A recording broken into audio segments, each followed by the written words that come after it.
Hello everyone. तो ये दूसरा लेक्चर है हमारा। आई होप पहला आपने देखा होगा। तो हम पॉल्यूशन और कुछ पोर्शन ऑफ बायोडाइवर्सिटी की रिवाइज करेंगे। तो बिना टाइम वेस्ट करते हुए देखते हैं क्या है न्यूज़।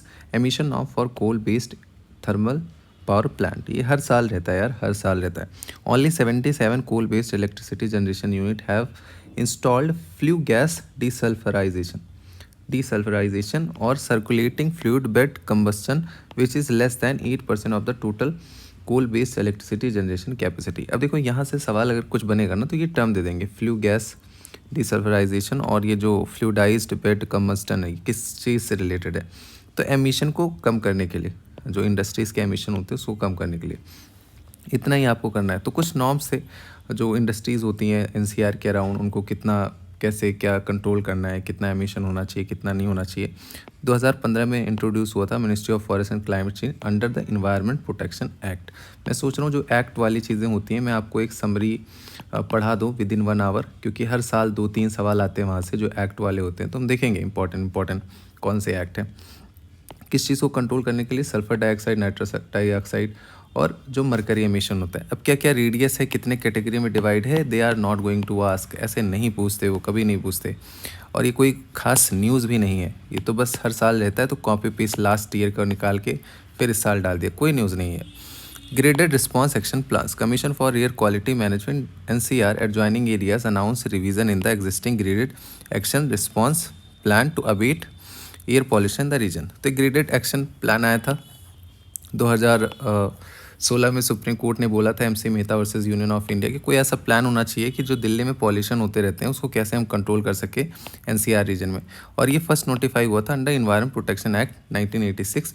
कब बना था? 2017 में। लेकिन क्या हुआ 2021 में, पहले ये स्टैट्यूटरी बॉडी नहीं था, तो 2021 में इसको रिप्लेस कर दिया गया CRAP। अभी हम देखेंगे इसके बारे में। Is being implemented by the CAQM। अभी हम देखेंगे। तो ग्रेडेड जो एक्शन प्लान था ये रिप्लेस कर दिया गया बाय दिस। अभी ये स्टैट्यूटरी बॉडी बन गई है। तो क्या है कि जो ओल्डन वर्जन था उसमें ओनली कंसंट्रेशन ऑफ 2.5 और PM10 थे। बाकी अभी क्या हो गया, उसको एक्सपैंड कर दिया गया। तो एक बार टेबल देख लो कि 4 कैटेगरी में डिवाइड किया गया है। 201 से 300 जो है वो पुअर क्वालिटी होगी। अगर 400 प्लस पॉइंट होगा, 450 प्लस, तो सीवियर एयर क्वालिटी होगा। एक बेसिक कैसे स्टेटमेंट देगा कि अगर ज़्यादा पॉइंट होंगे it's mean cleaner environment, no it's mean worse.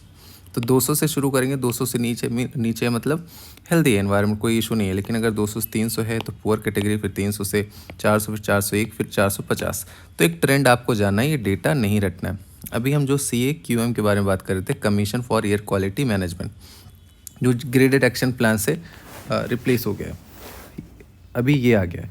तो ये स्टैट्यूटरी बॉडी है, कॉन्स्टिट्यूट हुई थी किसके अंदर? National capital region and adjoining area act, ये आया था 2021 में। तो अभी ये स्टैट्यूटरी बॉडी बन गई है। तो वही चीज़ है जो पहले वो करता था, अभी ये करेगा। एनसीआर रीजन में जो एयर पॉल्यूशन होता है उसको हम कैसे मैनेज करें, वो सारी चीज़ें। एक चीज़ आप यहाँ देख लो, नेशनल एयर क्वालिटी इंडेक्स, ये 2016 में PYQs में आया था। तो कौन रिलीज़ करता है? Central pollution control board, CPCB। इसमें 8 पॉल्यूटेंट हैं, PM10, PM2.5, then NO2, then ozone, then sulphur, then carbon monoxide, then NH3, then lead. तो पूछा था उसमें एक था ऑप्शन में CO2 आप हटा देते तो आप सीधे आंसर पे आ जाते। 2016 में पूछा था। सेंट्रल पॉल्यूशन कंट्रोल बोर्ड 2018 में पूछा था और 2015 में पूछा था CPCB के बारे में। तो स्टैट्यूटरी बॉडी है। क्यों स्टैट्यूटरी बॉडी? क्योंकि जो बना था वो वाटर पॉल्यूशन एक्ट के बना था 1974, वाटर पॉल्यूशन एक्ट में, इसीलिए स्टैट्यूटरी है। 2018 में पूछा था, उसमें कहा था कि ये स्टैट्यूटरी बॉडी नहीं है, एग्जीक्यूटिव नहीं, ये स्टैट्यूटरी है। पावर एंड फंक्शन कहाँ से आता है? जो एयर वाला एक्ट, एयर पॉल्यूशन एक्ट 1981, तो बना था 94 में। जो पावर लेता है वो 81 से लेता है, सेंट्रल पॉल्यूशन कंट्रोल बोर्ड। तो अब नाम से लग रहा है कि पॉल्यूशन वगैरह कंट्रोल करेंगे। तो जो पॉजिटिव एक ऑब्जेक्टिव, जब भी आपसे कोई इंस्टीट्यूशन के बारे में पूछता है 2-3 स्टेटमेंट दे, तो एक स्टेटमेंट हमेशा ऑब्जेक्टिव वाला होता है और वो हमेशा लगभग सही होता है। तो एक ऑब्जेक्टिव का रखेंगे, किसमें से उठा के दे देंगे, ये एक्ट पूछ लेंगे।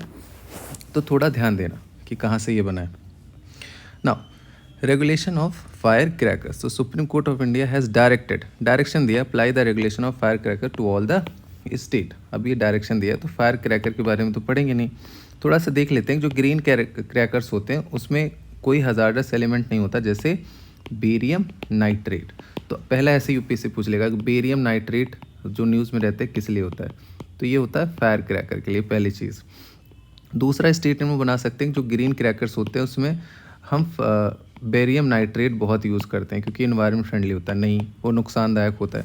तीसरा वो श्वास स्टार एंड सफल, ऐसे श्वास स्टार एंड सफल दे देंगे कि किस चीज़ से रिलेटेड है, क्रैकर्स हैं, ग्रीन क्रैकर्स हैं, कुछ ऐसे हैं, कुछ दूसरा, तो आपको पता होना चाहिए कि ये ग्रीन क्रैकर से रिलेटेड है। तो ऐसे एक सवाल बन सकता है, या तो ई लड़ी ई अनार, अनार आता है ना वो जलाने वाला, ई क्रैकर्स, तो आप गेस कर लोगे, तो ये तो नहीं पूछने वाले। बना कौन रहा है, CSIR, central electronics engineering research institute, लेकिन ये थोड़ा इंपॉर्टेंट है। Then revise crop residue management guideline. अब गाइडलाइन को रिवाइज किया है तो यूपीएससी तो पूछेगा नहीं, ministry of agriculture and farmer revise the crop residue management guideline, तो पराली वाला इशू चलता रहता है ना आसपास दिल्ली के, उसी के बारे में, स्टबल भरने के बारे में, तो मेंस के लिए इंपॉर्टेंट ना कि pre. Cloud seeding, researcher discuss the possibility of using cloud seeding to tackle Delhi air pollution. Delhi में जो एयर पॉल्यूशन होता है तो क्लाउड सीडिंग से क्या करेंगे, आर्टिफिशियल रेन हो जाएगा, उसकी वजह से पॉल्यूशन साफ हो जाएगा। तो कौन सा केमिकल यूज़ होता है, ये सबसे ज़्यादा इंपॉर्टेंट है, silver iodide, potassium iodide, sodium chloride और dry ice solid carbon dioxide, तो ये सारी चीज़ें यूज़ होती हैं। तो सबसे इम्पॉर्टेंट जो है यही पूछेगा, सिल्वर आयोडाइड यूज़ होता है किस में, तो that is used in cloud seeding, potassium iodide, sodium chloride, dry ice etc। अब क्या कह रहा है कि कुछ कंडीशन होती हैं, ऑल्दो पूछेंगे नहीं, लेकिन कंडीशन से 10 से 12 डिग्री सेल्सियस होना चाहिए, क्लाउड जो है वो कवर होना चाहिए मोर देन 50%, स्पीड नहीं होनी चाहिए ज़्यादा विंड की, और रिलेटिव ह्यूमिडिटी ज़्यादा होनी चाहिए, 70% से 75% से कम होता है तो इशू होता है। तो ये चीज़ें। नाउ नेक्स्ट, स्वच्छ वायु सर्वेक्षण। तो Swachh Vayu Sarvekshan clean air survey award was announce, तो किसका इनिशिएटिव है, ministry of environment forest and climate change under the national clean air programme. ये आया था 2019 में आया था, 2017 इसका बेस ईयर रखा गया था, और ये 2020 के मेंस के पेपर में भी आया था ये कि जो प्रोग्राम आया था, तो वही उसी के अंडर में ये ministry of environment forest climate change release करता है स्वच्छ वायु सर्वेक्षण की सबसे ज़्यादा शुद्ध हवा कहाँ पे है, तो इंदौर जो है वो पहले स्थान पे, first category million plus city में, अमरावती महाराष्ट्र में है सेकंड 3 to 10 लाख वाले सिटीज़ में, और परवानो Himachal Pradesh under third category जो 3 लाख से कम पॉपुलेशन है वहाँ की। बेसिक है, यूपीपीसीएस वगैरह में पूछ सकते हैं, हो सकता है यहाँ भी पूछ ले। Now next is ground water in India. So Union Ministry of Jal Shakti released Dynamic Groundwater Resources Assessment Report for year 2023.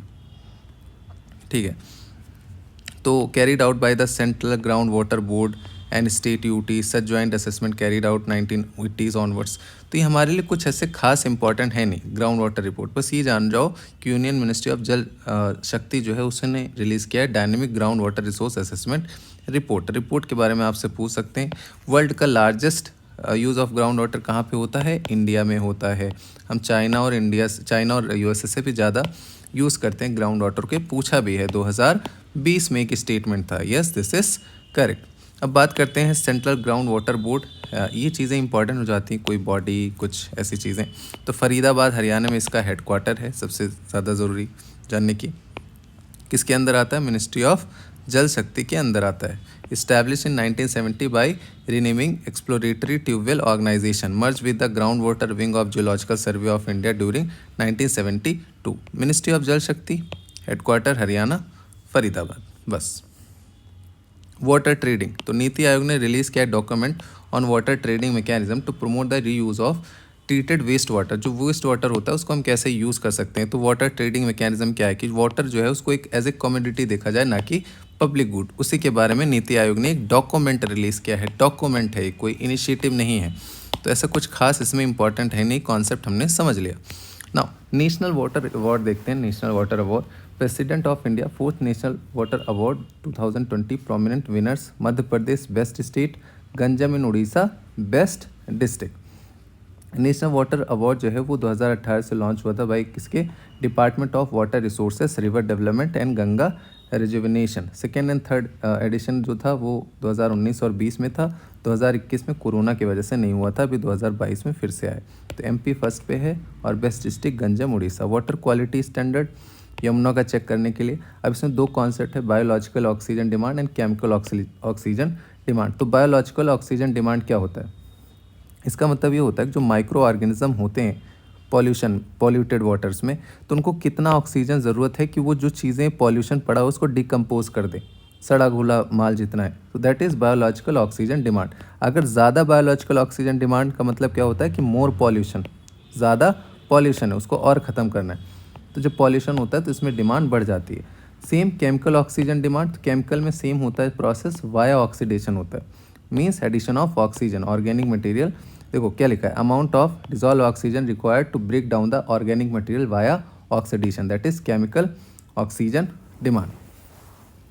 और higher value of COD indicate higher pollution. Central water commission, central water commission के बारे में पढ़ते हैं तो क्या है, एक premiere technical organisation in the field of water resources, attached office है मिनिस्ट्री ऑफ जल शक्ति की, अटैच्ड ऑफिस है मिनिस्ट्री ऑफ जल शक्ति के।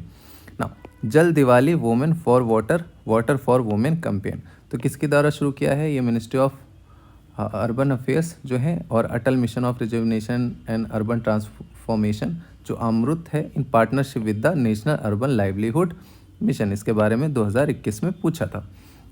अब फेज 1 में क्या होगा, shall witness the participation of all state and UT except Chandigarh, Mizoram, Madhya Pradesh, Rajasthan, Telangana. तो ये तो हमें पता है कि ऑल इंडिया स्टेट और यूटी में नहीं होगा क्योंकि एक्सेप्शन है। अबाउट द कैंपेन, इसका एम क्या है? Aim to provide platform for inclusion of women in water governance, कि वोमेन को इंक्लूड करेंगे वाटर गवर्नेंस में। किसका किसका इनिशिएटिव है आपने देख लिया। Now plastic pollution, so the 2023 Plastic Overshoot Day was released by Swiss-based research consultancy Earth Action. So Plastic Overshoot Day क्या है कि refer to the day when the amount of plastic waste surpasses the capability of waste system. अभी अगर बात करें तो 28 जुलाई जो है वो उसको देखा गया फर्स्ट प्लास्टिक ओवरशूट डे, 28 जुलाई। बस जैसे अर्थ ओवरशूट डे पढ़ते हो ना, वैसे ये भी है। अब प्लास्टिक से रिलेटेड पूछ रहा है कि कौन कौन से एक्ट है, तो ये वाले भी जो एक्ट होते हैं ना बहुत इंपॉर्टेंट होते हैं। तो अभी क्या कर दिया हमने कि जो थिकनेस होती है उसको हमने 120 माइक्रोन विद इफेक्ट ऑफ 21 दिसंबर 2022। तो जो रूल हमने बनाया था वो धीरे धीरे करके हम 125 माइक्रोन लेके चले गए। अभी ये रूल है। और एक चीज़ और देख लेना, जो एक्सटेंडेड प्रोड्यूस रिस्पॉन्सिबिलिटी है इसी के अंदर आती है कि जो प्रोड्यूस करते हैं उनकी ज़्यादा रिस्पॉन्सिबिलिटी कि आप उसको कलेक्ट करो, रिसाइकल करवाओ एक्सेट्रा। और ये पूछा था 2019 में। तो किसके अंदर आता है? प्लास्टिक के अंदर आता है। और एक एक्ट के अंदर आता है, प्लीज़ आप लोग कमेंट में बताइए। नाउ फिर क्या हुआ कि UNE ने एक रिजोल्यूशन किया है and plastic pollution. So 175 countries they have endorse the environment Assembly resolution in Nairobi to end plastic pollution and forge an international legally binding agreement 2024। जब होगा तब देखा जाएगा, अभी ऐसे एक्चुअल में हुआ नहीं है। Global partnership on plastic pollution marine litter किसके द्वारा लॉन्च किया गया था? United Nation conference on sustainable development. और एक गो लिटर प्लान था, project between the government of Norway, IOMA and FAO aiming to see with marine plastic litre.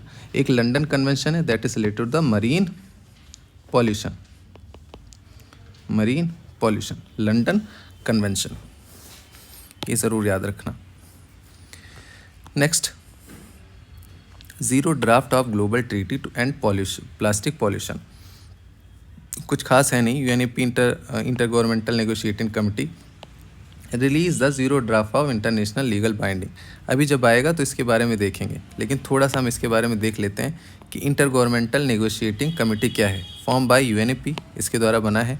INC is task with developing an international legally binding instrument on plastic pollution. तो वही चीज़ इसी के बारे में हमने थोड़ा सा देख लिया। इसका एम क्या है कि नेगोशिएट करेंगे by the end of 2024 to create a global legally binding plastic treaty, कि ग्लोबली ऐसे लीगली बाइंडिंग हो कि अगर उसको जिसने साइन किया तो उसको हटाना ही हटाना है, आप रेशनलाइज नहीं करते, you have to end that. Then USCCD, then land degradation के बारे में पढ़ते हैं। UNCCD डेटा डैशबोर्ड हम पढ़ते हैं ना, अर्थ समिट में 3 चीज़ें आई। UNFCC आया था वहाँ पे, UNCBD आया था बायोडाइवर्सिटी वाला, एंड UNCCD आया था, दिस इज डिजर्टिफिकेशन। ये तीनों आए थे अर्थ समिट 1992 से। UN Convention on Combat Desertification launched first ever dashboard compiling figure from 126 countries. तो अगर हम बात करें इंडिया में 99.545% reported land is degraded, around 10% degraded है। और अगर देखा जाए सबसे इफेक्टिव रीजन तो ईस्टर्न एंड सेंट्रल एशिया है, लैटिन अमेरिका है, कैरिबियन रीजन है, जो सेवियर डिग्रेडेशन जहाँ पे हो रहा है। लैंड डिग्रेडेशन आप जानते हो कि deterioration, loss of produce capacity. एक लैंड डिग्रेडेशन न्यूट्रलिटी होता है। What is this? It's mean a state where the amount of quality of land resources necessarily to support ecosystem function and service to enhance food security remain stable, उस पर कोई issue ना आए, और increase the within specific ecosystem, that is land degradation neutrality। अब ये देखते हैं UNCBD के बारे में। तो ओनली लीगली बाइंडिंग है, that is related to desertification, कैसे हम प्रोटेक्ट कर सकते हैं। इस्टेब्लिश हुआ था 1994 में, आया था 1992 से। 196 इसके मेंबर्स हैं including India and European union. India में जो ministry of environment forest climate change है वो नोडल एजेंसी है। अब इंडिया में भी कुछ होना चाहिए ना, वर्ल्ड में इंडिया ने साइन कर लिया तो इंडिया का कोई होगा ना department, that is ministry of environment forest and climate change. Global drought snapshot report UNCCD, आपको पता है डिजर्टिफिकेशन से रिलेटेड, तो आप ऐसे ही गेस कर लोगे इसको। Sand and dust storm, a report title sand and dust storm, a guide mitigation adaptation policy and risk management major agriculture was release by FAO। किसके द्वारा? FAO द्वारा रिलीज़ किया गया है कि कैसे कैसे बढ़ रहा है। तो इनिशिएटिव है कैसे सैंड रोक सकते हैं, जैसे Aravalli green project and all. तो मेंस के लिए इंपॉर्टेंट है, ना कि प्री के लिए, इसमें कुछ है नहीं फर्जी का। Now next is ground level ozone. Ground level ozone, तो हमें पता है ओजोन लेयर एक ग्राउंड पे होता है ट्रोपोस्फेयर में, एक स्ट्रेटोस्फेयर में होता है। जो स्ट्रेटोस्फेयर में होता है वो अल्ट्रावायलेट रेज रुकता है, जो ग्राउंड पे होता है दैट इज़ बैड ओजोन। तो ट्रोपोस्फेयर में पाया जाता है bad ozone, and this is a type of secondary pollutants when two primary pollutant जैसे नाइट्रस ऑक्साइड और वोलाटाइल ऑर्गेनिक कंपाउंड जब दोनों मिलकर रिएक्ट करते हैं सनलाइट में और स्टैग्नेंट एयर में, तब बनता है ozone, ozone 3, and that is harmful for us. तो वही कह रहा है कि अभी मतलब बढ़ता जा रहा है। Emergence dailies lead pollutants.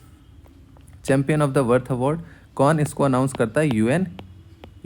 UNEP करता है। ऑनर इंडिविजुअल्स, ग्रुप्स, ऑर्गेनाइजेशन, इनको देता है जो इन्वायरमेंट के फील्ड में अच्छा काम करते हैं। एनुअली इसको दिया जाता है, 2005 से इसको शुरू किया गया था। UN का हाईएस्ट इन्वायरमेंट ऑनर है। मोदी जी जीते थे एक बारी, इसीलिए उस टाइम इंपॉर्टेंट था। अभी कौन जीता है वो जीतना इंपॉर्टेंट नहीं है। जब मोदी जी का नहीं पूछा तो फिर ये क्यों पूछेंगे। Then ethylene oxide, what is ethylene oxide? Ethylene oxide is pesticide residues. European commission classified ethylene oxide as a pesticide residue. So this is pesticide. Pesticide कहाँ पे यूज़ होता है इसको? Produce other chemical including antifreeze. ethylene oxide used primarily to produce the other chemical including antifreeze. Now next is endosylfan sulfan. What is this? This is pesticide. This is also pesticide. UPSC पूछेगा this is pesticide, this is herbicide, या कुछ ऐसे fruit ripening है, chemical है। सो ये भी pesticide है, ये भी पेस्टिसाइड है। पेट्रोलियम कोक और पेट कोक, ये क्या होता है? तो Supreme court has asked commission for air quality management, अभी जो दिल्ली वाला हमने देखा था एक्ट से बना है, to consider issues related distribution of highly polluting pet coke. So pet coke क्या है? कार्बन रिच सॉलिड मटेरियल है drive from the final cracking process of crude oil refine. तो इसमें हाई कैलोरीफिक वैल्यू होती है और जो इसमें लो ऐश होता है। UPSC कह देगा हाई ऐश, नो, लो ऐश। हाई कैलोरीफिक होता है लेकिन ऐश लो होता है। तो ये कहाँ यूज़ होता है? सीमेंट मैन्युफैक्चरिंग में, then lime kilns, industrial boilers, aluminium anode etcetera. ना polyethylene terephthalate degrading enzyme PET46, what is this? तो ऐसे पूछेगा PET46 was in news.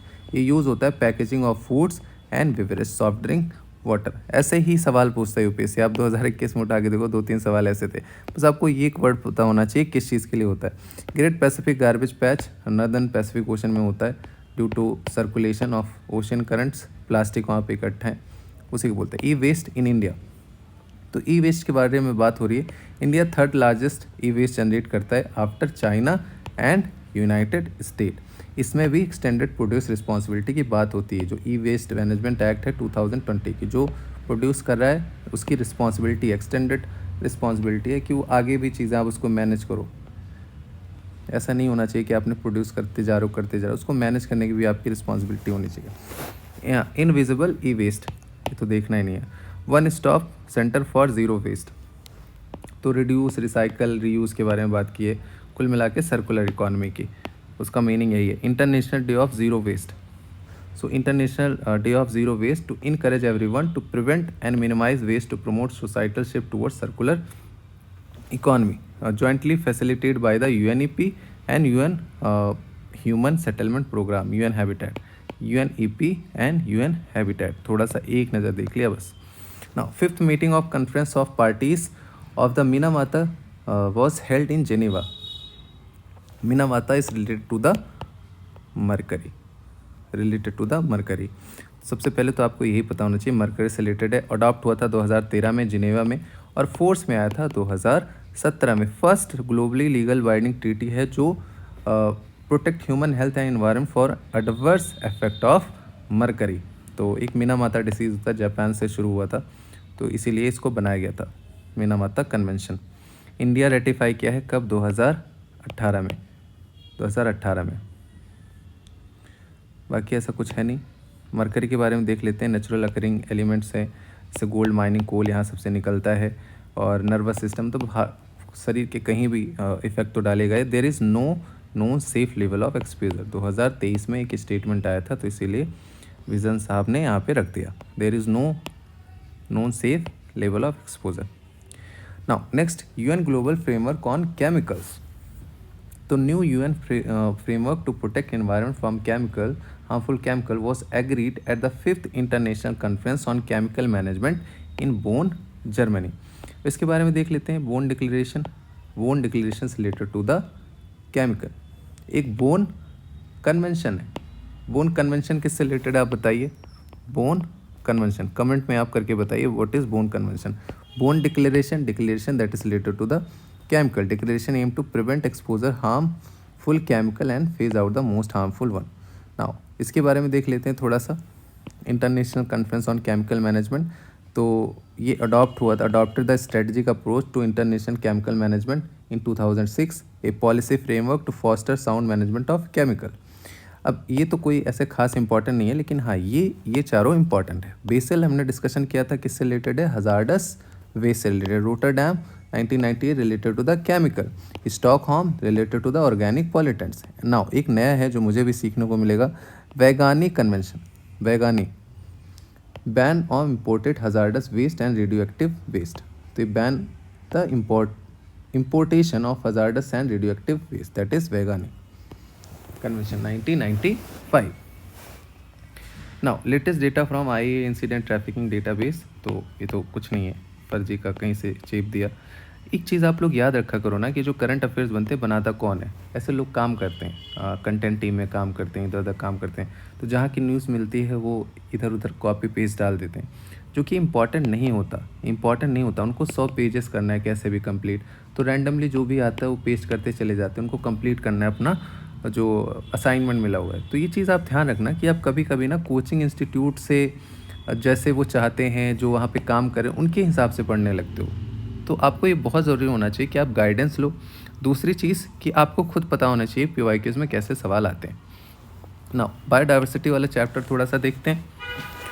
Global biodiversity framework. So global biodiversity framework ratified and launch the 7th assembly in global environment facility GEF। ये थोड़ा important है, 2016 में यहाँ से सवाल आया था। इसका पर्पज़ क्या है? To finance implementation of Kunming Montreal global biodiversity framework. तो ऐसे पूछेगा, Kunming Montreal framework is related to, this is related to the biodiversity, और ये जो बना हुआ है फंड, इसको मैनेज कौन करेगा? World bank. कौन मैनेज करेगा? World bank.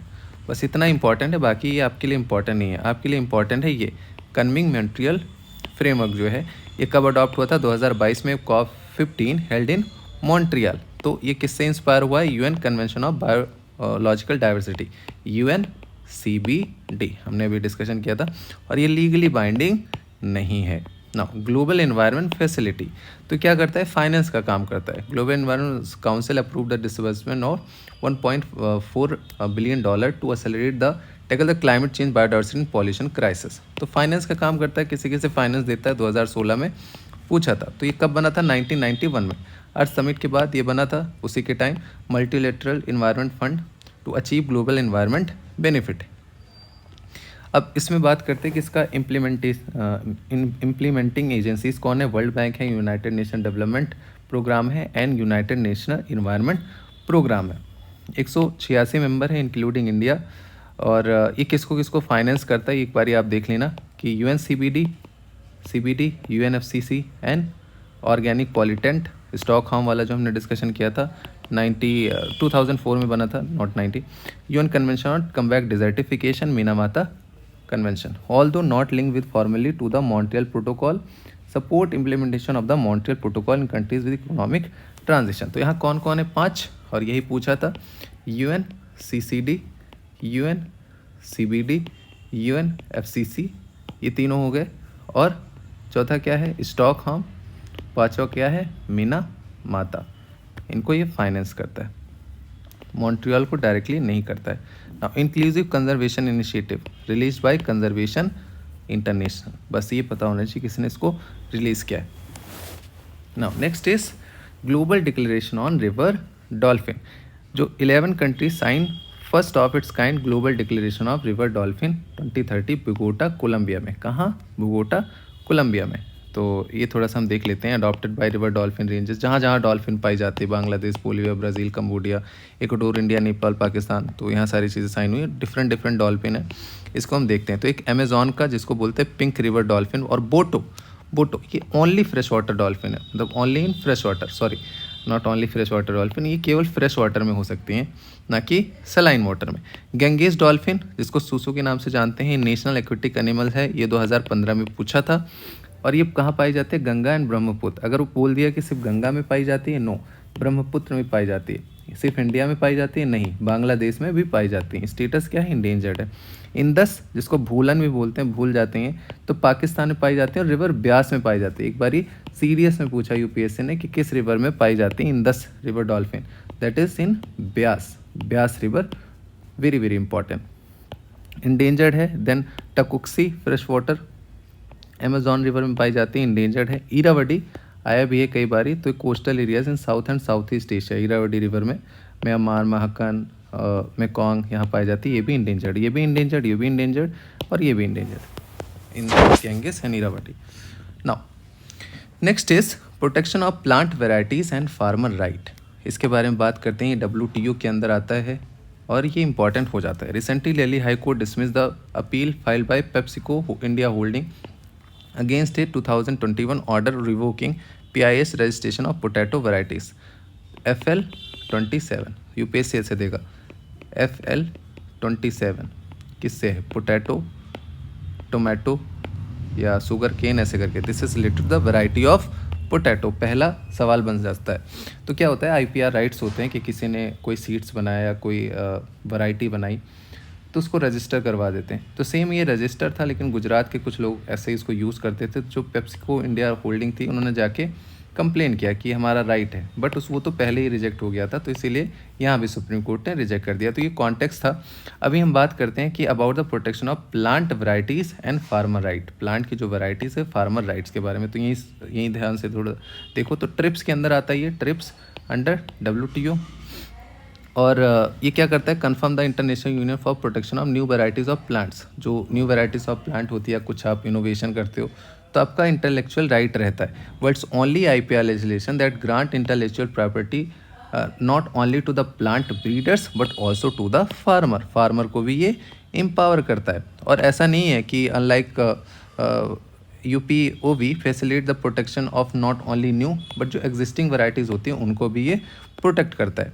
अगर हम इंस्टीट्यूशन की बात करें, protection of plant varieties farmer authority establish by the department of agriculture under the ministry of agriculture, उसके अंडर होता है। अगर हम एपेलिएट ट्राइब्यूनल की बात करें, तो 1 साल में कोई इशू होता है, अगर यहाँ पे चैलेंज होता है तो 1 साल में उसको सॉल्व करना है। अगर वो सॉल्व नहीं हुआ, डिसीजन जो भी है उसको हम चैलेंज कर सकते हैं, कहाँ पे? हाई कोर्ट में। और ये अलग अलग राइट है, फार्मर के राइट हैं, कि प्रोटेक्ट कर सकते हैं, उसको यूज़ कर सकते हैं दोबारा, लेकिन इंटाइटल नहीं है कि जो sell the branded seeds of variety protected, को पहले से कोई सीड्स बनी हुई है उस पर IPR, ऐसा नहीं कि फार्मर उसको बेच सकता है, ये नहीं कर सकता। In the case of non performance of variety, कुछ आपने ख़रीदा है मार्केट से, अगर वो परफॉर्मेंस नहीं हो रहा है उसमें या मतलब सही से ग्रो नहीं किया, तो आपको कंपनसेशन भी मिल सकता है। Now international union for protection of new varieties plant, तो ये इंटर गवर्नमेंटल ऑर्गेनाइजेशन है, इंडिया इसका मेंबर नहीं है, ये आपको पता होना चाहिए। Now next is international treaty on